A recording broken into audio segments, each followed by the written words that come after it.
What is cybersecurity? If you ask most people, this is exactly what they picture. The lone hacker in a basement. Endless streams of green code. A digital dark art that takes years of mysterious training to understand. But if you actually work in IT, you know the reality looks a lot more like this. If you're managing Active Directory, routing network traffic, or just keeping the company's servers from crashing on a Tuesday, you are already on the front lines of technology. Your whole world is about uptime, putting out fires, making sure the business actually functions. But then you see the headlines. Ransomware is everywhere. The threat landscape is exploding. And suddenly, you're looking across the aisle at the cybersecurity team, wondering how you make the jump. So, how do you do it? How do you transition? Well, here is the secret that the industry doesn't usually talk about. Transitioning into cybersecurity isn't about throwing away your years of help desk, networking, or sysadmin experience. It's actually your greatest unfair advantage. You just need to look at it backwards.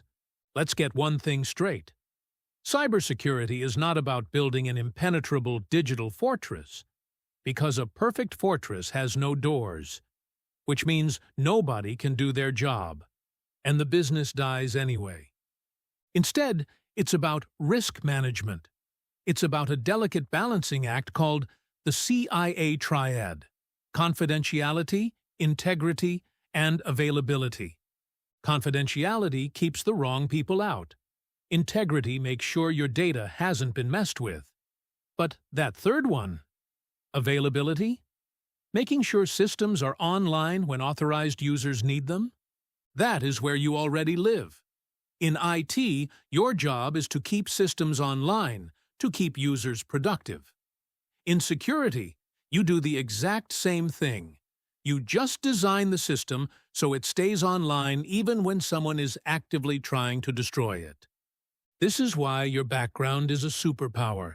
You can't secure a system if you don't know how it works under the hood. If you're a sysadmin, you already know what a normal server baseline looks like.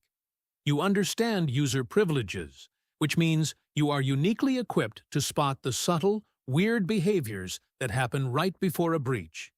If you're a network engineer, you already speak the language of how data moves. You know how to isolate a compromised segment of a network without accidentally taking the entire company offline.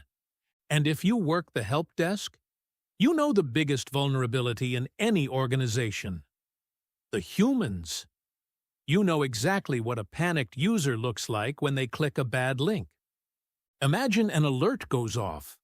Ransomware on a core database server.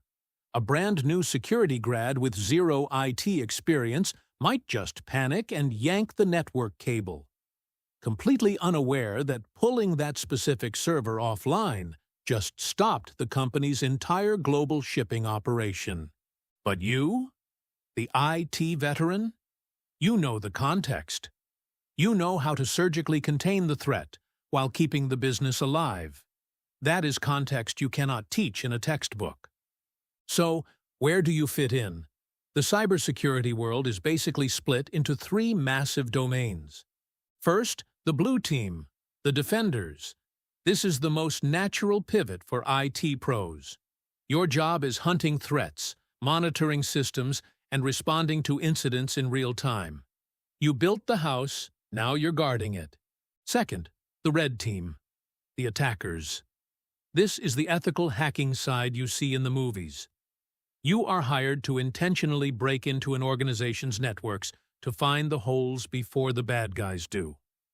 And finally, GRC, governance, risk, and compliance. They are the architects. They bridge the gap between technical security and high-level corporate strategy, making sure the company follows the law and spends its budget in the right places. But to get into any of these roles, you have to change your brain. In traditional IT, you are trained to eliminate friction. User can't access a file? Fix it. Grant the permission. Get them working. But the security mindset introduces calculated friction. When that same ticket comes in, you don't just grant access. You ask, do they actually need this? If their computer gets infected, how far will the malware spread?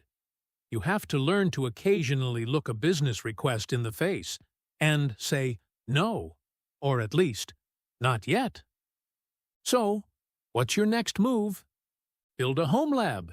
You already know how to set up virtual machines. Build a safe environment.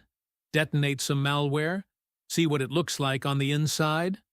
Grab a foundational certification like the CompTIA Security Plus. Volunteer to audit firewall rules or permissions at your current job. The truth is, you don't need to learn a completely new industry from scratch.